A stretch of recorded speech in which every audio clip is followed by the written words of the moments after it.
Dans l'Évangile, Jésus a plusieurs fois affaire au temple. C'est un lieu central dans la Bible. Le plus important étant celui de Jérusalem, voulu par David. Il n'est fondé que par son fils Salomon, dans le but de faire sur la terre une demeure pour Dieu et un abri pour l'arche d'alliance contenant les tables de la loi.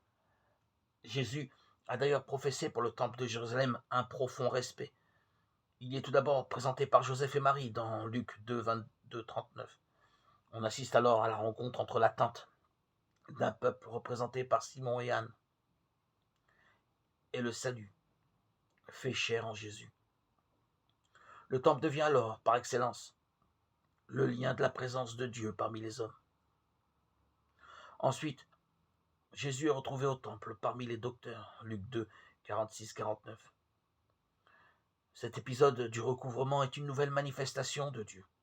Jésus laisse entrevoir sa filiation divine et Dieu se dévoile en son Fils comme au milieu de nous. Quelques années plus tard, quand il prêche, Jésus monte souvent au temple. On le voit avec l'épisode où le démarchant, Matthieu 21, 13. Pour Jésus, le temple est un lieu saint, une maison de prière. Il va plus loin encore lorsqu'il annonce la destruction de l'édifice. Il nous invite à faire un pas de plus et à reconnaître sa propre divinité. Il est la demeure de Dieu, le temple passera, mais lui demeurera.